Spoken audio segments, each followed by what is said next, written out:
This is KGW News at Sunrise. Hey, good morning. Thanks for getting up with us on this Sunday morning. I'm Tim Gordon. This morning on Sunrise, 3 people killed in a North Portland shooting. All of this happened in broad daylight, the latest from police on the search for a suspect. Plus, many Oregonians kicked off spring break with snowy weather. How some late winter weather is impacting vacation travelers. How much more winter are we going to see? Well, let's check in with Rod Hill for a quick look at the Sunday forecast, Rod. I thought it was spring. What is going on? Right. Good morning. Right now, shower activity is mostly along the coast. We still have low snow levels, and in fact, a lot of you are seeing temperatures near freezing. So right now, pretty quiet up and down I-5, rain in Astoria, but certainly we will likely see some passing snow shower mix, if you will, across the valley in the coming hours. PDX 39, that's one of the warmer spots. Here come the other temperatures to start your day. It's freezing out in Hillsboro. Scappoose is just about there. It's 36 down in Oregon City this morning. Salem and Kaiser have been down to freezing, but right now at 35, there's 31 in Sheridan and Dallas. So clearly it's cold enough that when showers get into the valley in the coming hours, we'll probably see some snowflakes in the air. 39 right now, 45 at noon. Later today, like yesterday, some breaks will lead to some darkening skies that could produce some rumbles of thunder and some hail. If we hit 49, that will equal yesterday's high. Tim? Thanks a lot, Rod. Well, there have been now 17 homicides in Portland so far this year, and the last 3 happened all at once. We're working to learn more about a shooting that left 3 people dead in North Portland. And authorities are still on the hunt for a suspect. Art Edwards takes us to the scene. Portland police spent several hours out here at the scene, gathering evidence, talking to people who may have seen or heard anything that was related to this shooting. They've also deployed personnel from several different units inside the Portland Police Bureau to help with the investigation. North Precinct officers responded to a report of a shooting at North Foss Avenue and North Foss Court just after 12:30 in the afternoon. When they got there, they found 2 cars damaged in the intersection. There were 3 gunshot victims in the sedan who were pronounced dead at the scene. Every homicide that we respond to is significant, but anytime we have something like this where we have multiple victims, it just adds to the urgency. We know that there's a tremendous amount of community concern, and we want to assure the community that our effort is to determine what really happened here, and find who's responsible and make arrests where appropriate. This incident has touched a nerve in the city. Multnomah County's district attorney, Mike Schmidt, issued a statement that said in part, "This loss magnifies the gun violence crisis facing our communities." He added his office would hold those responsible for gun violence accountable. Portland's police chief was among those who responded to the scene. He said this shooting in broad daylight in a residential neighborhood is another tragic example of how gun violence can affect our community terribly. After being briefed on the shooting, Mayor Ted Wheeler took to social media, saying in a tweet, "This devastating violence must stop, and it will take all of us working together to restore peace to Portland." Portland police have not released any information about a motive for the shooting or information about those involved in the shooting. No arrests have been made. Portland's police chief and detectives are encouraging anyone with any information about this shooting to call Portland police. Reporting from North Portland, Art Edwards, KGW News. And we have new details after a shooting at the Alibi Tiki Lounge in North Portland on Friday. One person was hurt and taken to the hospital. His injuries are not life-threatening. Portland police say they ran into an angry crowd while investigating at the Alibi, and one officer was punched. No one has been arrested. Well, 8 people have been arrested in a human trafficking sting in Lake Oswego. It appears one of the suspects is an assistant principal in the Centennial School District. The district says it was notified of Terrence Schloss's arrest Friday. Lake Oswego police listed him as one of the suspects caught in Thursday's sting. Officers used decoys to contact men who then offered to pay the decoys for sex. Police say Schloss gave them a fake name at first, so he was taken to the Clackamas County Jail to be identified. The Centennial School District says he has been placed on administrative leave. And now to our homeless crisis and the city's latest attempt to discourage people from camping along high crash corridors. The city has put up barriers to block traffic and homeless people along sections of Southeast Powell Boulevard in areas where there are many dangerous homeless camps. But the big question is it working? Blair Best reports. You may notice something different on sections of Southeast Powell Boulevard. Barriers blocking traffic along 3 frontage roads, inlets that are typically overrun with homeless camps. I thought it probably was related to homelessness. Lee Ellen lives by one of the blocked frontage roads.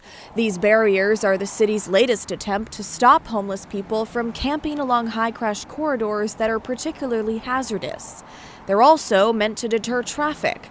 But in reality, they're causing confusion for some drivers. They just go out the one way, which is kind of dangerous.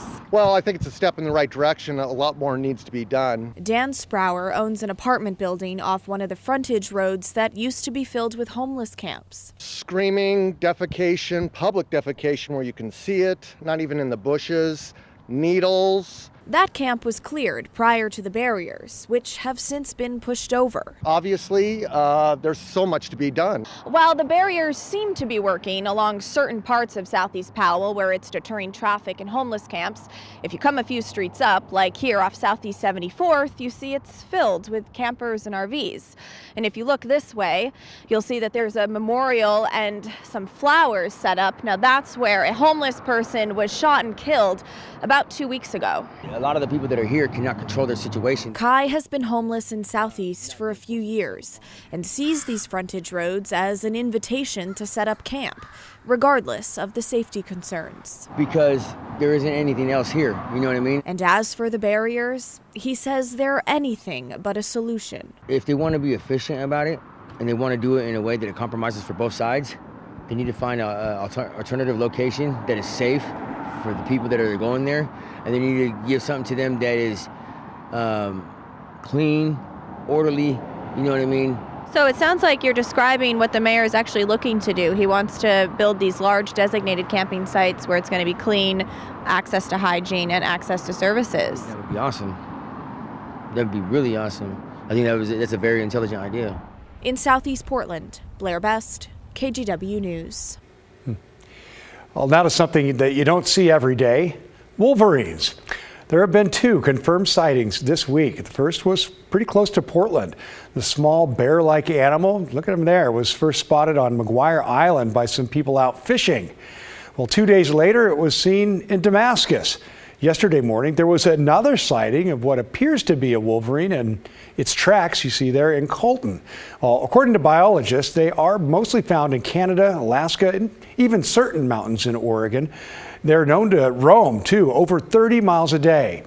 And they're considered threatened here in Oregon. In fact, this is the first confirmed report of one in Oregon outside the mountains in over 30 years.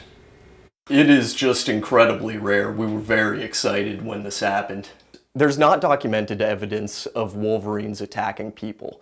In the right situation, any animal can be dangerous, and so we recommend what we always recommend, which is people give animals their space, observe respectfully, and if you see this wolverine, just be happy that you had that encounter, because it is something that does not happen very often.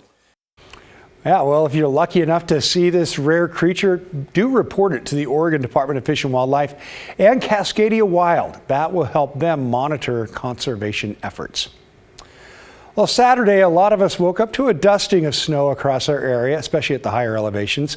And while it didn't stick around for long, Alma McCarty was in the Coast Range as travelers began spring break in not so spring-like conditions. Although the snow was starting to melt around midday, there was a lot more of it earlier Saturday morning, and it came as a welcome surprise to drivers heading to the coast.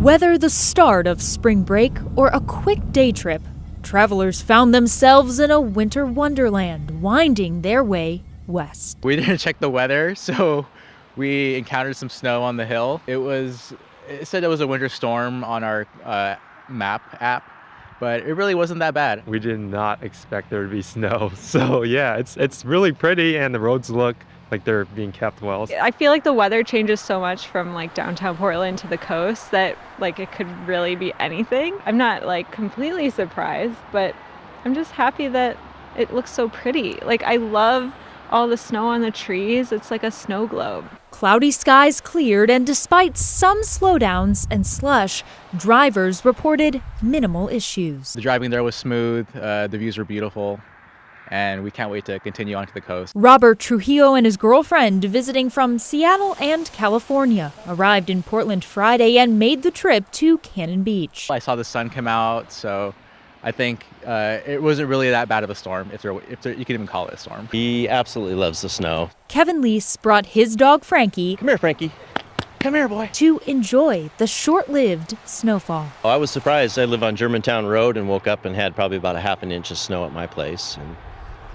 And decided, well, if there's snow at my place, there's probably snow on the Coast Range. In higher elevations, ODOT continues to urge caution, especially when driving in the Cascades and Coast Range. They're monitoring the situation with overnight concerns about refreezing slush on the roads.